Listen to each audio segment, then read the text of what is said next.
Back in March of this year, before the baseball season began, I put out a video with my predictions for the major awards and who was going to be the best teams. Now that the season is almost over, let's take a quick look back and see how I did.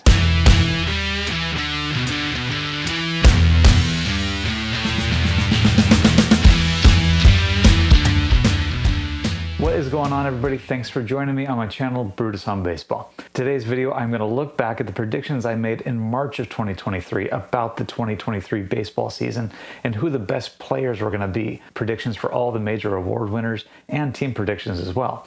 Coming up to the end of the season, I want to find out just how accurate I was or how stupid I look by some of the decisions I made back then. This season produced some very exciting, memorable performances, and I enjoyed this season more than any that I've enjoyed in recent memory, especially after watching a guy like Ronald Acuna Jr. coming in and having 40 home run, almost 70 stolen base season, and who knows, by the time this video posts, maybe he'll already have accomplished that. But in any case, he's the first player that's accomplished 40 home runs and 60 stolen bases in the history of the game.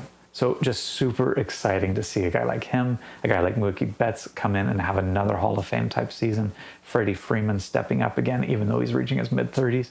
It's just so much fun to watch these players. And even Garrett Cole coming back and finally getting maybe his first Cy Young Award after several top 5 and I think 2 or maybe even 3 second place finishes over the course of his career. This could be finally his year. And then the young players coming up, guys like Gunnar Henderson and most of the Orioles squad, and Corbin Carroll in the National League, one of the most exciting young players I've seen in a long time. It's really exciting to watch all of these guys come together and perform, and I could not be more excited for October baseball in 2023. So let's not waste any time and jump right into it. First up is Rookie of the Year. Now, I actually feel pretty good about my American League Rookie of the Year predictions. Most of the guys that I put up there are actually still on my board at the end of the season, just shuffled around a little bit. In the American League, the predictions that I made at the beginning of the season were Masataka Yoshida as the most likely to win Rookie of the Year. The reason I picked him is because he is an established baseball player in the Japanese league, and I thought maybe he would be able to translate better than some of the young rookies into the major league level. Well, he had a great season, but he just wasn't as good as some of these young guys that actually ended up excelling more than I thought that they would. Number one among them, Gunnar Henderson. Gunnar Henderson, I think, is going to be the runaway winner for the American League Rookie of the Year award based on the season that he's had, hitting almost 30 home runs and more than holding his own with an OPS plus well above average. Add on to that some stellar defensive play, he is clearly going to be the runaway winner. But not far behind him, I did put Tristan Casas and Josh Young, guys that I had predicted as number 3 and 4, I'm now predicting as 2 and 3. Number 4 is a guy that came out of nowhere. There's always a few guys that do this. Tanner Bibby with the Guardians. And running out number 5 of my predictions is Masataka Yoshida. A good season, but just not as great of a season as some of these other guys. I also thought about putting Royce Lewis in there, finally getting past his rookie status by staying healthy enough to stay on the field this year. He had a phenomenal season, but it was still pretty shortened, so I didn't put him in the top 5. But I could see you easily including him as number 5 instead of Yoshida. Moving over to the National League Rookie of the Year award. Again, I feel really great about the preseason predictions that I made here, with Corbin Carroll number 1, Kodai Senga number 2, and then I had Jordan Walker, Ezequiel Tovar, and Miguel Vargas rounding it out. Going into who I predict to actually be those top 5, I still think it's going to be Corbin Carroll, number 1, and Kodai Senga, number 2. So the number 1 and 2 guys, I feel really strongly are going to be in that order, so I predicted that well. Jordan Walker had an okay year. He got sent down early and then came back and actually had some power numbers. But overall, his game just hasn't been that great, especially on the defensive side. And so his WAR values aren't really that great either. What I see happening in the Rookie of the Year voting in the National League is some Reds guys that came out of nowhere. Matt McClain and Spencer Steer grabbing those 3 and 4 spots. And the number 5 spot could go to a number of different guys. I put Ezequiel Tovar over here because he had some great defensive numbers and it had a solid season in Colorado. But you can put all sorts of guys here. Yuri Perez with the Marlins would be another great choice. But overall, in the Rookie of the Year voting, I actually feel pretty good about the predictions that I made at the beginning of the season, with just a little bit of shuffling around. All right, enough of the good results. Let's move over to the American League Cy Young Award voting, where my results are impeccable. I got almost everybody right. Yeah, not really. Looking at this, I put Dylan Cease number 1, Alek Manoah number 2. I don't know if anybody saw that year coming that he had. And then I had Christian Javier, who was okay. Shane McClanahan, who actually would have been near number 1 if it hadn't been for Tommy John surgery. And then Shane Bieber, who again had some injury time and performed well, but not that great. So reshuffling the American League Cy Young based on actual results, you're going to see all new faces here. Starting with Garrett Cole at number 1. I think he's going to take home that Cy Young award. And rounding it out with Luis Castillo at number 2. Sonny Gray at number 3, despite having about a .500 winning percentage. Kyle Bradish, who again came out of nowhere. And then Kevin Gossman with the number 5 slot. There's other guys you could insert in this here too, Framber Valdez maybe, but I'm going to keep it with these 5 guys. And again, with the National League Cy Young, I was way off once again. The only guy carrying over from my preseason top 5 to my end of season top 5 is Spencer Strider, the guy I had at number 5. Aaron Nola did not have the free agency year that I thought he had. Sandy Alcantara had a disappointing season. Given how many innings he's pitched, I think at the end of the season, we're going to find out that he has had some serious injury that needs to be taken care of. Max Fried had a great season when he did pitch, but just wasn't that much. And Corbin Burns had a good season, but not a great season again. So just not going to be up there in the conversation for Cy Young. Now, the guys that I'm going to put in my top 5 for Cy Young at the end of the season are guys that are quite surprising. I'm predicting that Blake Snell will actually end up walking away with this in one of the most unconventional Cy Young Award seasons in history. I think Kodai Senga is actually good enough to be number 2 in the Cy Young voting. It's followed by Spencer Strider, Justin Steele, and Zach Gallen. Justin Steele could have easily been higher on this list and close to winning it if it wasn't for the last month of starts from him, where he has completely imploded and seen his ERA rise to over 3 for the first time all season. There's other guys you could include in the number 5 spot here. Based on WAR, it would probably be Logan Webb, but I just can't believe that most voters will look at his mediocre traditional numbers and actually give him a vote. And then there's Zach Wheeler as well that has a high WAR, but his numbers just don't really back it up. So for me, this is going to be the top 5. We'll see how I do, but I'm going to predict that Blake Snell walks away with the award this year. Now, moving past the train wreck that was predicting Cy Young awards for me this year, the American League National League MVP awards, I feel like I did a better job with. At the beginning of the season, this may not have been going out on a huge risk, but I predicted that Shohei Ohtani would win the American League MVP, and it looks like he's gonna still do that. The other guys that I had up here, Julio Rodriguez, struggled a little bit early in the season, but really came on strong toward the end of the season. Aaron Judge was up there, had a great year if it wasn't for some injuries. Corey Seager by far exceeded my expectations for this year.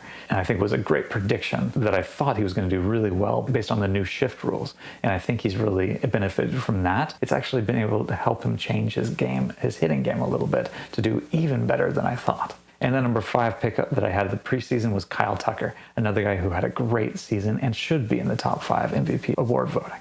So my predictions after the actual season, I still have Shohei number 1, Corey Seager moved up to number 2, bumping J-Rod down 1 to number 3. The guy that I didn't see at the beginning of the season is Marcus Semien, who I think is going to sneak in at number 4 and has had a great all-around year in every aspect of the game. And I'm going to round it out with number 5, Kyle Tucker, who was my pick for number 5 previously. You could see some juggling at number 5, but obviously I carried him over because he was my preseason pick, and I'm pretty confident he should be in the top 5 as well. So overall, I think I did really well guessing 4 out of the 5 guys in the top 5 for the AL MVP. Just had to juggle them around a little bit as well and bring in Semien instead of Aaron Judge. And the last award is the National League MVP, where once again, I did fairly well predicting some of the best players, except for Nolan Arenado that I had at the top number 1 position.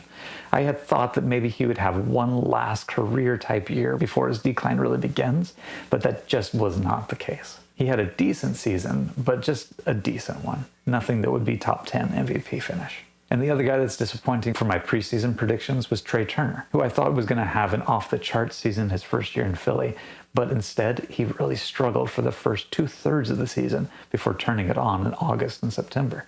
He's come back to manage to have a pretty decent season, but just not a great one either, so definitely not a top 10 MVP finish for him. The other guys on my list, Acuna, Austin Riley, and Juan Soto, all are in the mix to be somewhere in the top 5 to 10 in MVP award voting.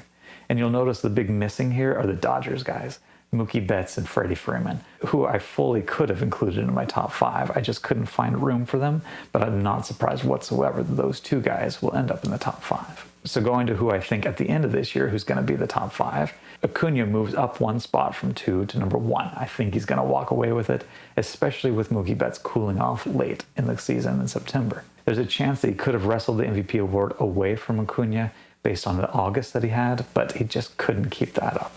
I still think he's going to sneak in there at number 2, bumping Freddie Freeman down to number 3 and Matt Olson down to number 4, and rounding it out with my other top 5 guy, Austin Riley, at number 5.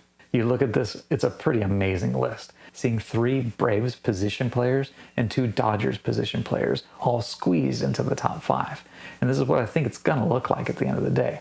So it'll be pretty amazing if any team represents the National League in the World Series other than the Braves or the Dodgers. Somebody's going to have to get pretty lucky to get past these guys. And the last thing that I predicted at the beginning of the season was where the races were going to end up for the 12 playoff spots. We're not quite at the end of the season, so I can't fully look at who actually made them, but I'm going to do this at a high level. I predicted that the National League division winners would be the Phillies, the Cardinals, and the Padres. Obviously, I got these wrong. The Phillies were a great team, but the Braves easily blew them out of the water. The Padres were one of the most disappointing teams in baseball based on the lineup they have, and the Dodgers beat them out of the water. And the Cardinals were perhaps the most disappointing team in baseball, not only losing the division to the Milwaukee Brewers, but coming in last place, it looks like, in the NL Central. The wild cards, I did have the Braves and the Dodgers there, and I had the Mets there before they completely imploded and traded off their big pieces. So who did I miss then? I definitely missed the Brewers on this one. And then one of the wild card teams, whoever that's going to end up being, whether it's the Diamondbacks, the Marlins, the Reds, the Cubs. Not sure which one's going to actually get in there from that group, but I'm going to guess that it's the Diamondbacks and Cubs, and we'll see where it goes from here. Over in the American League, I picked the Blue Jays, the Twins, and the Astros to win their divisions. Obviously, the Blue Jays did not quite live up to that, as the Rays and the Orioles both surpassed them, and it looks like the Orioles are probably going to walk away with that division. The Twins did win theirs, and the Astros are still locked in a battle with the Texas Rangers and Seattle Mariners, all still within about 2 games of that division. So really, it's anybody's game, whoever can play out the best through the last week of the season. The wild cards in the American League, I picked the Yankees, they were duds. Picked the White Sox, they were even worse duds. And I picked the Mariners. So we'll see if the Mariners get through. Obviously, who I missed here, the Rays and the Orioles. I didn't see the Orioles getting this good this quickly. And then I potentially missed one last team. Depends on what happens with the Mariners. But the Rangers could end up coming up and displacing either them or the Blue Jays before the end of the season. So we'll have to see how that one plays out. My World Series prediction of Padres over Astros is not going to happen, unfortunately. We're not going to be able to see that juggernaut Padres team throughout the playoffs. But the Astros might still be able to pull it off. We'll have to see where they end up as well. I'm excited to watch the playoffs and see how it all unfolds. So that's our look back at my preseason predictions and how horribly I did in some areas, but how I did pretty well in some other spots too. I always say these predictions are based 50% on knowledge and 50% on complete guessing. We don't know what's going to happen with these guys in terms of performance, injuries, teams being traded away. You never know until the season unfolds. But it's a lot of fun predicting and then comparing about how you did later on. I hope you enjoyed walking down that road with me today. Until next time, keep talking baseball, and we'll see you around.